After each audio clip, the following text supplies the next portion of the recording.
Right at the start of the prisoner, in what we call pre-production, everything is discussed, everything is talked about, the script is read and reread and broken down, and things extracted from it that we need to know and talk about. And this particular morning there was a meeting with Pat McGowan about Rover. Well, about several things, you know, that art department were going to be very involved in, Rover being one of them. And we start this meeting and we bring up the subject of Rover. Just what was Rover? How did he see Rover? How could we prepare Rover? You know, give us some information and we would start work on it. And his reply was something that shook us rather. He said, forget it. Forget it, he said. I've done Rover. And because we said to him, Pat, and what do you mean you've done Rover? He said, I have designed Rover and I have had Rover made. Forget it. All done. So we sort of looked at each other and thought, well, he's the governor. He's the governor. Okay, sir, fine. If you've done it, we'll forget it. And I got some firm that, you know, made up things for the film industry and discussed it over the phone. And they came up and had meetings, but we never got anywhere with it, really, other than a mechanical apparatus that, you know, it seemed a go-kart might be the answer. But can you imagine that my fear of the whole thing was having this go-kart rushing up and down over the cobblestones and things, and, you know, with mechanical things, they do go wrong. It was being built by a company, an outside company. It was based on a Messerschmitt vehicle with a rubber skirt and top fitted above it. This, however, proved to be unusable at the end of the day. It was delivered to MGM about 3 days before we went on location.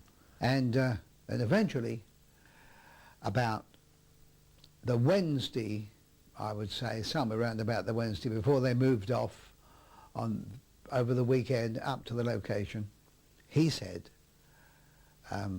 I want you all down to see Rover. I've got Rover coming in. And Rover arrived. And it was a strange contraption. It was built on a go-kart. And the nearest I can explain to you is, do you remember many years ago there used to be a little fellow on the hoards, the advertising hoards, called the Michelin Man? All little circles and up to the top. Very much like that.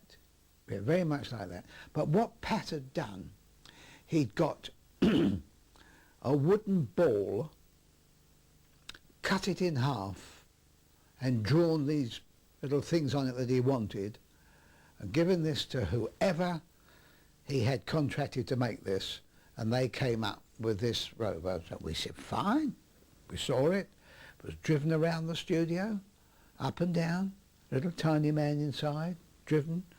We said, fine, if that's what the governor wants, that's what he's got, fine. And in due course, everything was packed up, and off to the location they went. We sent it to Port Miriam, knowing that probably it's not going to be successful, but we're going to have a damn good try at doing it.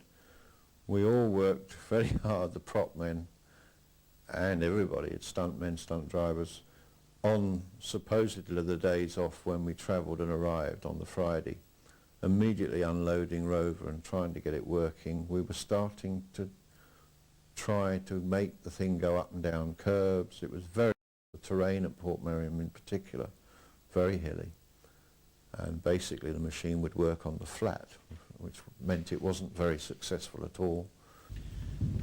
Also present at the vehicle's disastrous first outing on location was second unit camera operator Robert Monks, who clearly recalls the first signs of trouble.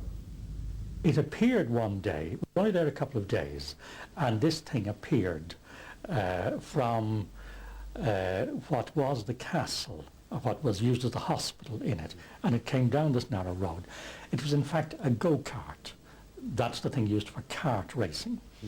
And on top of this structure was something like an enlarged schoolboy's cap without a peak. It was actually divided into 4 sections with ridges running down, and there was a little bauble on top of it. And this was stretched over the go-kart, coming right down to the ground. It was made of a rubber fabric, a brown rubber fabric, and it had thing like rather coarse sand granules glued to it. It was the most incredible looking structure. And when we saw this thing appearing, we looked at it, everyone looked at it in amazement. It was unbelievable. It bore no relationship to what had been described in the script. But to add to the thing, being a go-kart, being based on a go-kart, the racket from it was unholy. I mean, you can imagine a motorcycle engine going put, put, put, put, put, put, put. The sound men threw their hands up in horror. You couldn't have done sound with this within 100 miles of you.